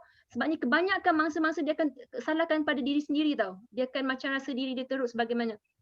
Tapi hingga dalam satu fasa saya boleh bangkit sendiri, dan walaupun dalam usia 33 tahun, sebelum ni bila saya rasa saya ni seorang yang macam tak boleh pergi mana akibatnya stres yang saya hadap. Tapi dalam 33 tahun saya dah usaha, dan sekarang ni lah baru saya sambung degree. Maksudnya kita cuba nak bangkit daripada pengalaman yang lepas dengan cara kita bantu diri kita sendiri. Kita tak boleh nak harapkan orang lain saja. Kalau kita rasa kita nak satu perubahan dekat diri kita, kita kena ambil langkah tu. Ya. Terima kasih Marina. Saya sebenarnya minta maaf sangat kerana kita dah sampai 10.45 minit malam tanpa kita sedar. Saya pun tanpa sedar-sedar dah 10.45 minit, hampir sejam 45 minit kita bersiaran. Saya nak berikan ruang. Dia orang mengaji pula tiba-tiba ni, yang ni hari apa? Saya nak berikan ruang kepada setiap ahli panel untuk memberikan orang kata wisdom terakhir lah yang boleh dibawa pulang oleh adik-adik kita mahasiswa tentang apa yang berlaku ini dan apa pandangannya. Saya nak minta Prof Haziah di hujungnya, kerana nak diulas dari sudut perundangan dan sebagainya. Saya nak mula dari Mel dulu. Mel sebagai seorang pelajar, pemimpin mahasiswa, dan Mel berada di universiti dan sudah pasti ada dalam kalangan pelajar maupun kawan-kawan kita yang menghadapi perkara ini. Sebagai seorang lelaki, walaupun saya bukan HPP pun, saya pun pernah berhadapan dengan situasi ini untuk menyelesaikan perkara ini.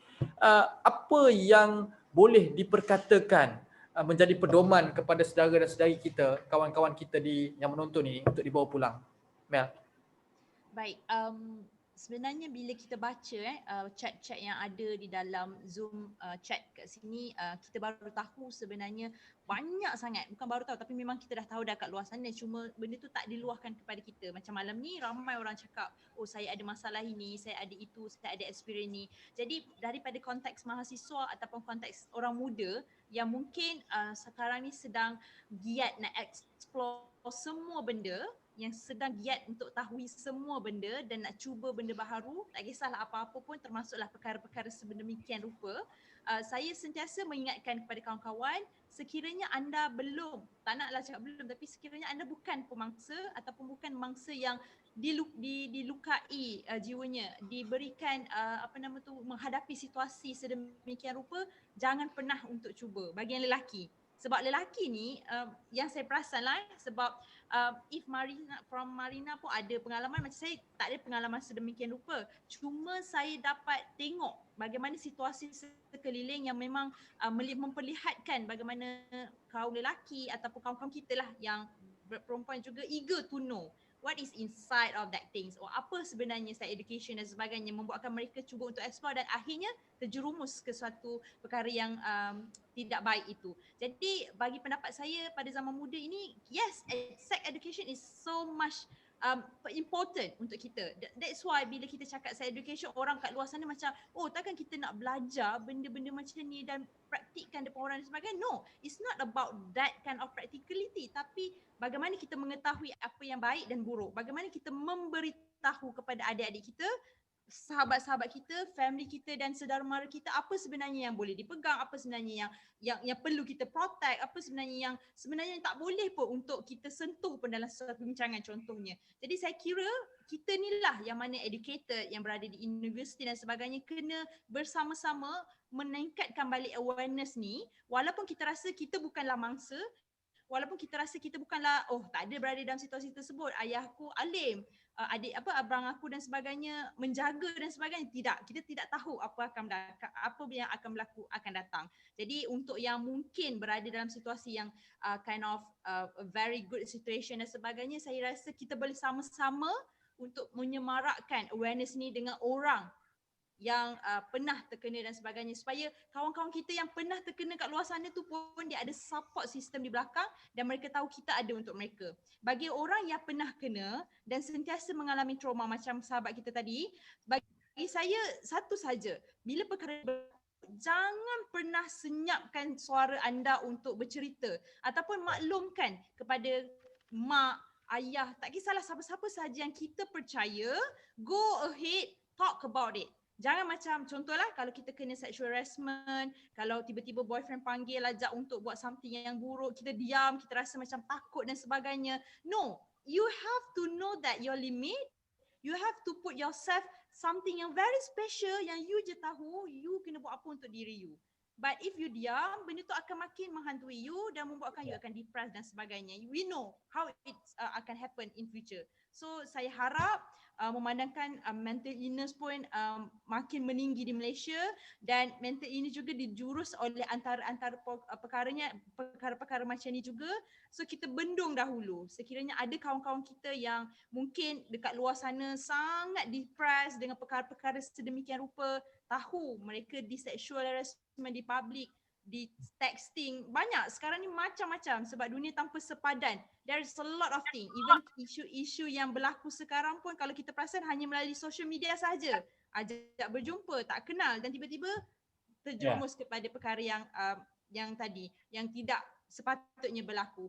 Jadi saya kira benda-benda macam ni even saya kalau tak ada dalam situasi tu atau tak ada kawan macam tu pun saya kena take note. Saya kena maklumkan kalian kena jaga diri sentiasa, kena bawa diri, kena bawa persiapan apa kalau berada di kawasan yang tak familiar dan sebagainya, so that we know that ourselves is always protected by kita sendiri dan also orang sekeliling. So saya rasa as mahasiswa dan juga belia mungkin antara itulah perkara-perkara yang kita boleh sampaikan kepada kawan-kawan kita. Saya kira itu antaranya lah. Terima kasih. Terima kasih Mel kerana sudi bersama kita.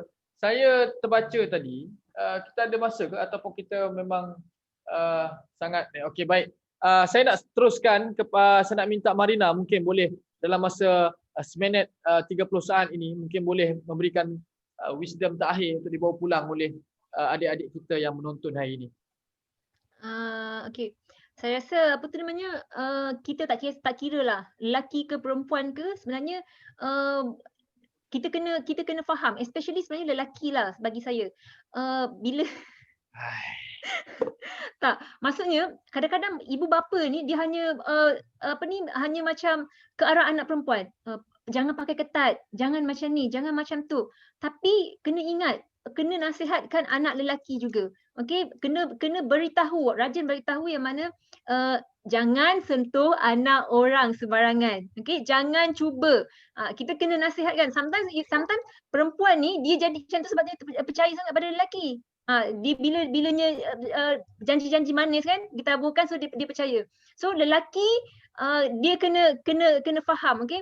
Kena faham, jangan cuba lakukan perkara-perkara yang tak baik. Sebabnya kalau kita fikirkan, kalau kita tak nak one day orang lakukan perkara sama pada anak perempuan kita, kita jangan lakukan apa yang kita tak suka tu pada orang yang belum jadi hak milik kita. Itu saja. Saya tak tahu kenapa yang belakang-belakang kamera ni semua menghangatkan suasana. Kak Dira, mungkin apa yang boleh dibawa pulang oleh sahabat-sahabat kita. Janganlah serang saya di sini. Oh. Tak apa. Okey je. Jangan risau Pak An. Cuma malang you nasib kita orang je lelaki malang. Baik. So there's 4 things, 4 perkara yang saya nak share. Nasib masuk dalam tengah. So I believe banyak tadi dari awal. Jangan. 4 perkara yang saya rasa perlunya untuk pastikan ataupun aware tentang Rogol ini diteruskan. Ini adalah satu-satu platformnya. Kalau boleh ada lagi ramai orang yang lepas ni buat lagi awareness seperti begini. Okay? Talk yang seperti begini kita buat. Number 1, early intervention ataupun parental education. Early intervention, parental education maksudnya daripada awal sebenarnya perlu diperbaiki dalam sini. Saya cakap dah kalau ada saya 14 tahun yang sudah tadi setiap ini tu disiapkan satu flyers menyatakan kalau nak belajar jadi parents yang lebih baik, bukan sekadar untuk macam nak beranak dan besarkan anak, tapi termasuk yang lebih baik saya rasa. Number 1. Number 2, of course social awareness lah yang macam kita buat ini. Ada flyers, ada video yang sentiasa buat talk dan sebagainya. Dan saya rasa lebih baik kalau ada NGO juga menyediakan sesi counselling untuk post and pre. Maksudnya sebelum dan selepas punya mangsa ataupun pemangsa. Bukan sekadar untuk yang dah kena rogol, tapi mereka yang belum pun, maksudnya awareness orang lelaki, I think Marina pick up just now. The boys also faham peranan dia juga, kerana dia kena tahu tanggungjawab dia sebagai seorang lelaki. Bukan sekadar kau boleh nak kacau anak tak, asal kau boleh nak tu tak. Tapi peranannya adalah untuk melindungi kaum wanita itu seperti yang dituntut oleh agama kita juga. Jadi lindungilah wanita keliling anda. Kalau bukan adik-beradik, anak beranak kurang ke, tapi kalau kawan sekerja kita yang perempuan bersama dengan kita. Jadi kena lindungi wanita sekeliling anda. Lindungi ni bukan advantage lah, of course. You have to know how to play your role. So bila of course peranannya yang ketiga adalah yang saya sentuh adalah peranan semua jenis agama, kerana ianya juga membabitkan rohani. Kerana bila ada sexual desire yang trigger itu, dia datang dari luar, dia bukan boleh, dia adalah daripada hati. Maksudnya hormonnya, melibatkan testosteronnya, melibatkan progesteronnya seperti itu, perlu difahami dengan lebih mendalam. Apakah peranan semua jenis psychologically dan juga melibatkan kerohanian kita. Dan saya percaya semua agama melarang perkara ini daripada berlaku di mana-mana sahaja. So of course every agama will forbid this such of acts, okay? And number 4 yang saya nak sentuh adalah of course daripada sistem perundangan kita, saya rasa baru-baru ni baru saja digazetkan Akta Sexual Harassment ya Prof, yang memberi lebih orang kata perlindungan yang lebih mampan kepada yang mangsa. Tapi dalam masa yang sama saya rasa perundangan ataupun polisi kita perlu diperbaiki daripada segi macam memastikan kurangnya ataupun bagaimanalah caranya untuk ditapiskan pornografi itu daripada bersepah-sepah di internet dan sebagainya. Access to pornografi itu perlu dihadkan ataupun terus tak ada je habis cerita. Number 2, iklan-iklan yang mungkin boleh memberi satu lagi trigger kepada aktiviti-aktiviti seksual desire itu perlu juga dibendung.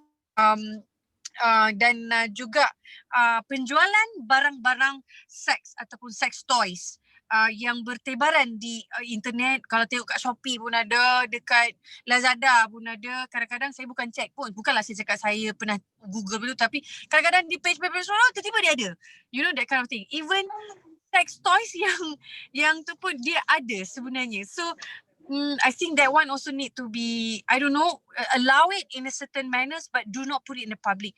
Or if there is any necessity pun, saya rasa Prof lebih arif untuk mengupas sedikit bab ini, sebab saya rasa pada pandangan peribadi saya lah, ianya agak tidak orang kata tidak berapa sesuai jika ianya diletakkan dalam rack di mata publik begitu saja. I don't know how, but there's something need to be done with that part.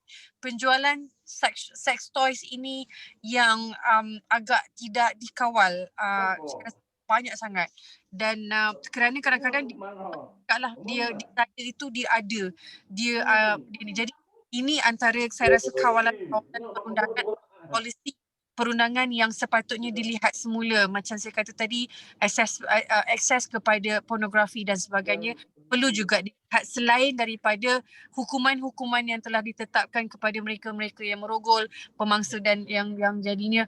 Jadi dan kaunseling di sekolah juga perlu diberikan satu, sebab kaunseling kat sekolah ni, especially kalau sekolah ni, dia take it for granted. Bilik kaunseling tu ada tapi tidak diguna pakai dengan baik, kondusinya tidak berapa tu. Jadi perlu dilihat daripada segi tu. So saya rasa ini antara pembaik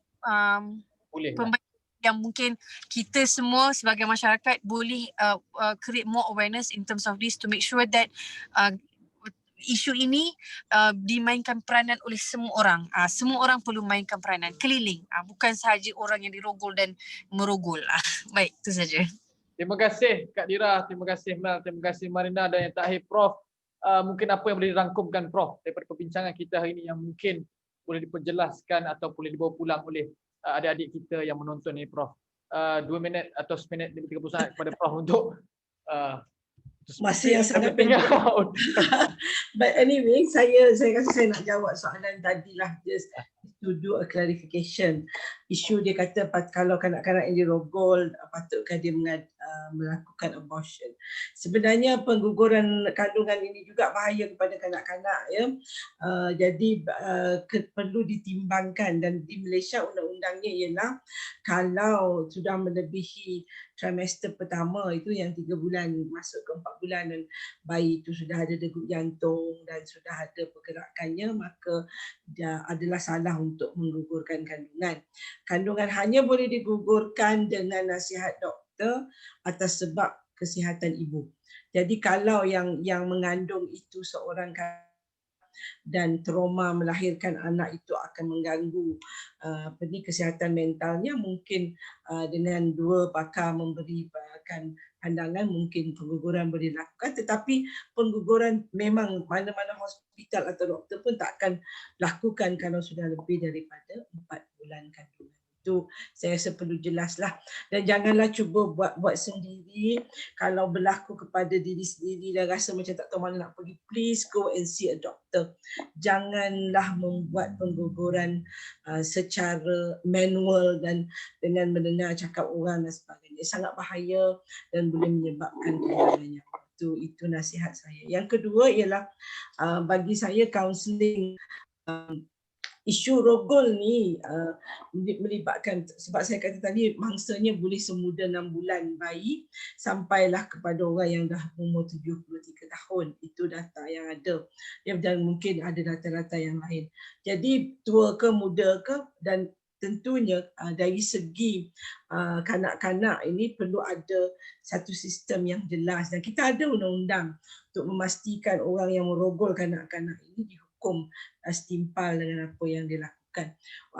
Dan kalau dia, bagi saya kalau pedofile tu, there is no way kita patut bebaskan dia awal, sebab as we know, pedophile ni dia adalah satu penyakit, ya. Is a disease, dan dalam banyak kajian yang saya baca, pedophile ni memang macam tak ada cure, and they must be somehow or rather perlu disimpan dan diteruskan terapi atau perubatan itu. Sebab dia memang tak boleh melupakan perasaan itu. So itu perkara yang perlu kita ingat juga. Satu lagi ialah saya baca jugalah some of the chat tu, ada yang kata kita nampak macam salahkan perempuan lemah. Kita kena melihat perkara ini secara yang lebih luas, ya. Rogol adalah satu jenayah, dan bagi saya tak kira siapa yang melakukannya, jenayah itu perlu dihadapkan ke mahkamah dan menerima hukuman yang setimpal. Dan bagi mangsa pula, bagi saya sebenarnya kerajaan patutnya sekarang ni memang adalah, kalau kita rasakan ada hospital, tapi secara undang-undangnya saya rasa bagi kalau mangsa itu kanak-kanak bawah 18 tahun, mereka ini perlu diberi kaunseling berterusan. Dan satu lagi, kalau dia orang dewasa dah atas 18 tahun pun dia perlu diberikan counselling, dia perlu dibantu untuk get out supaya dia boleh keluar daripada rasa takut, rasa malu dan sebagainya itu. Dan dari segi itu juga saya bersetujulah kita semua agama melarang perkara-perkara ini, dan kita perlu jugalah dari segi didikan itu sebagai ibu bapa kita perlu menerangkan kepada anak laki-laki dan anak perempuan tentang perkara-perkara yang dilarang oleh agama kita masing-masing. Jadi kita bagi orang Islam sangat jelas rogol itu adalah jenayah, dan zina kalau melakukannya secara suka sama suka ia adalah zina dan berdosa. So kita nak kena faham perkara-perkara itu, dan ibu bapa juga perlulah mendidik anak. Jangan lepas tangan, oh ini perlu dibuat di sekolah. Dan saya rasa Mel ada sebut mengenai pendidikan seks. Ramai orang bila dengar dia pendidikan seks, dia kata apalah ni nak mengajar benda-benda yang tak betul di sekolah.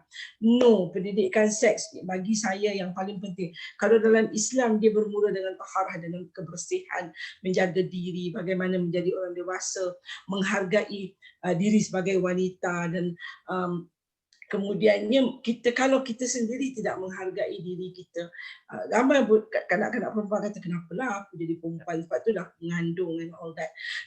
Bagi saya kita kena ingat itulah hikmah dan itulah sesuatu anugerah Allah kepada kita, dan kita perlu hargai anugerah itu. Cuma kita perlu tahu bagaimana kita boleh menjaga diri kita dengan lebih baik supaya kita tidak terkena perkara-perkara ini. Jadi saya rasa itu yang saya boleh kongsikan, dan saya berharap kalau ada sesiapa yang ada pernah terkena sexual harassment, kena raba, kena rogol dan sebagainya, pergilah mencari bantuan. Talk to someone about it. Jangan disimpan dalam diri kita, dan saya rasa what Marina is doing is very good. Dia kemudiannya she managed to find the energy, she empowered herself, dan dia bantu orang lain. Bagi saya dia sangat penting. Dan saya terlibat dalam isu-isu hak wanita, rogol.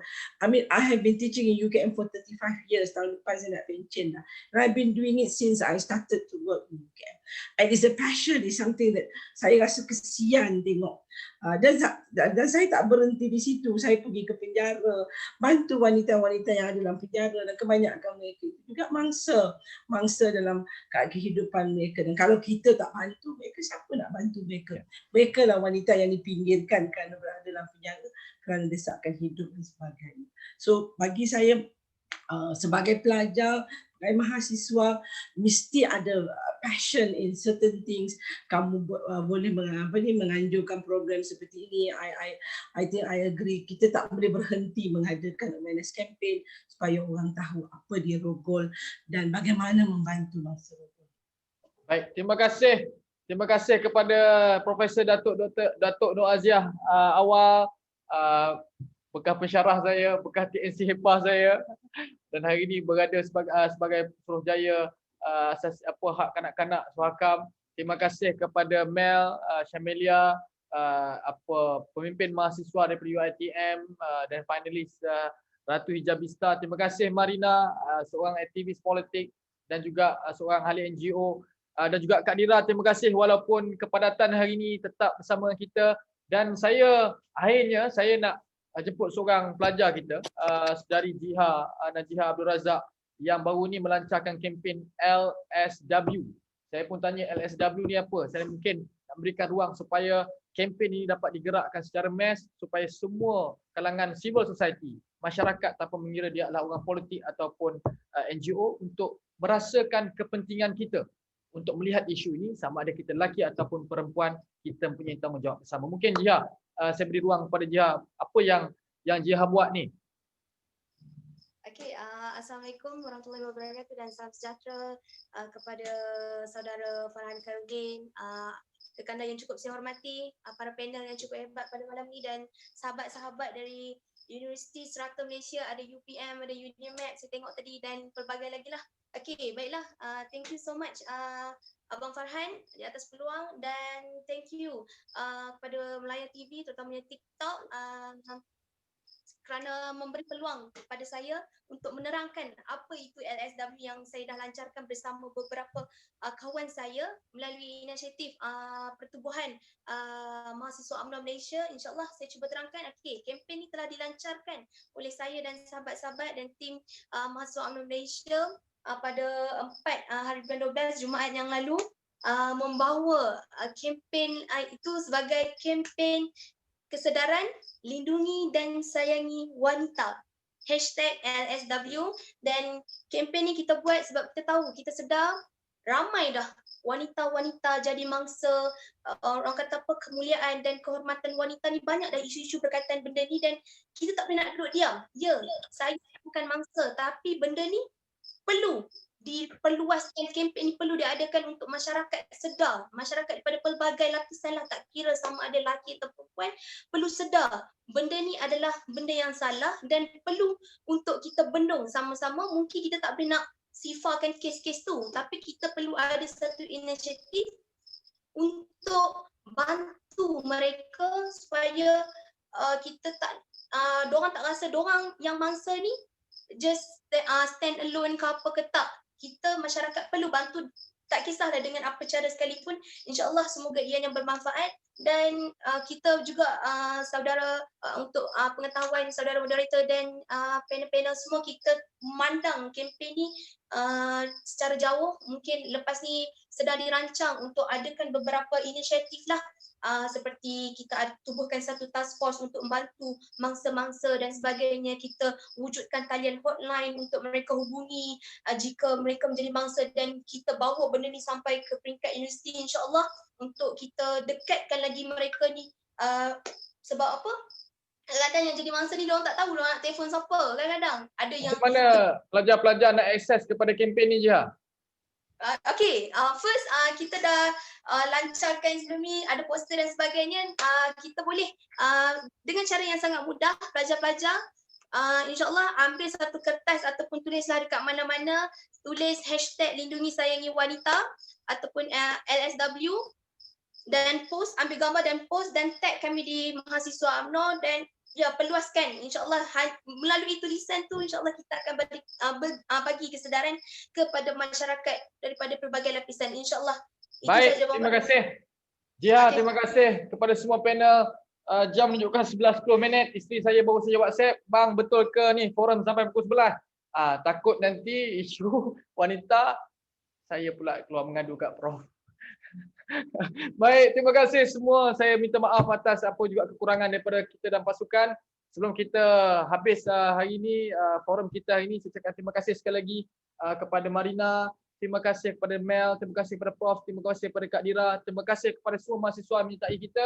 Jangan lupa untuk terus ikuti kita TikTok Tour, Transparent Independent Knowledge, dengan ikon-ikon muda yang bakal kita ketengahkan dan pamerkan kepada anda dengan idea idealisme yang baru dan fresh.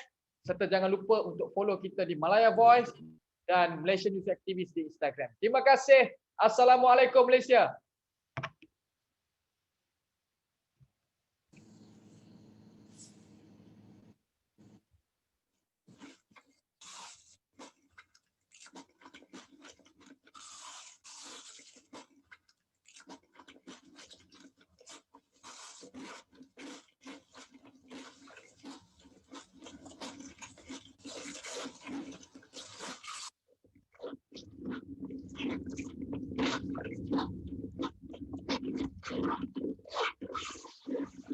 Serious, can I try?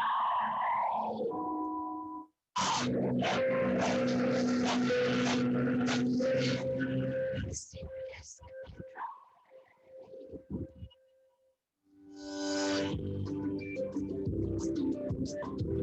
Saksikan dulu dengan memahami kehidupan manusia pendengaran pada COVID-19. Belum memahami belajar institusi pendidikan tinggi di Malaysia. Sentiasa melakukan penjarahan fizikal sekurang-kurangnya 1 meter. Terkait informasi sebagai perjalanan khususnya di tempat awam. Kerap cuci tangan dengan air sabun atau gunakan hand sanitizer. Ingat kebersamaan atau bersentuhan. Dekatkan tangan budaya sebagai air persalaman. Amalkan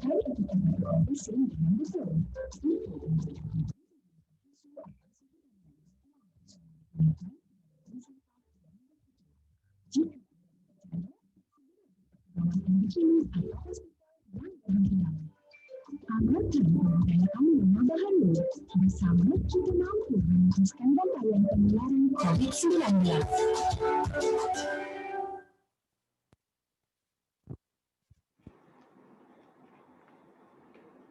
Jangan lupa adaptif. Serius kena try. Assalamualaikum.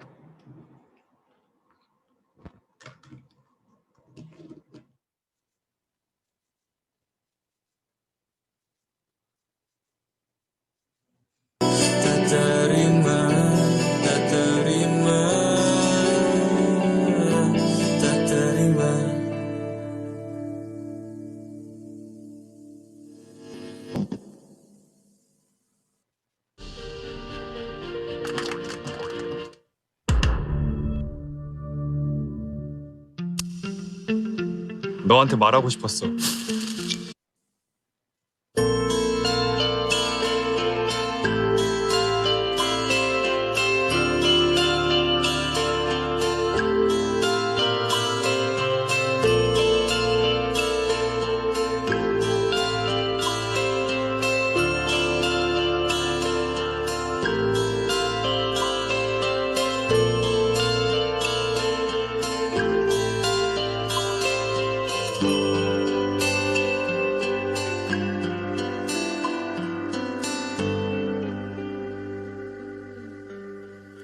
Debu yang berterbangan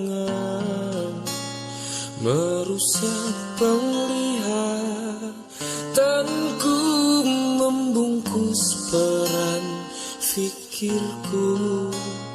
Asumsi bertebaran, minor dan termakan zaman menjadikan Bye. Angkara melukis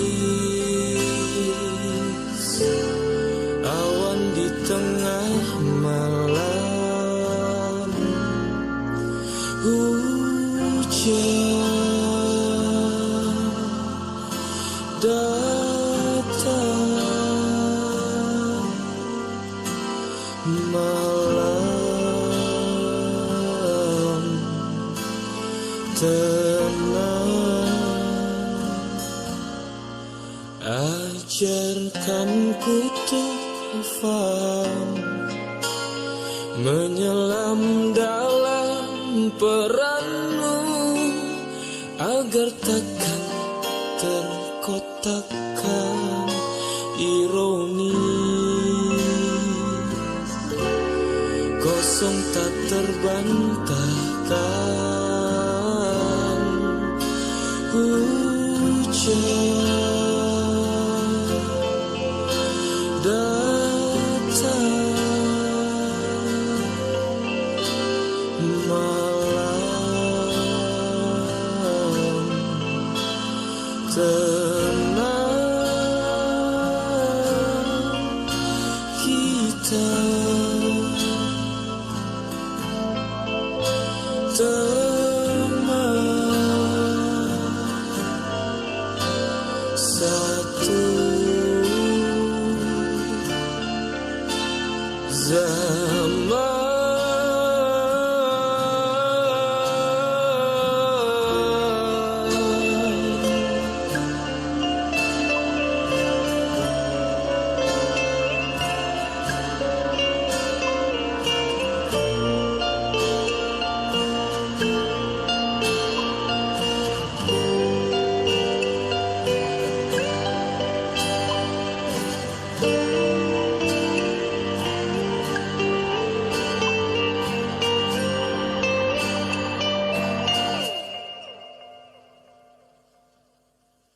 Jadilah duniamu, ku jadi dunia, ku tak harus mencaci maki. kita sama-sama hilang.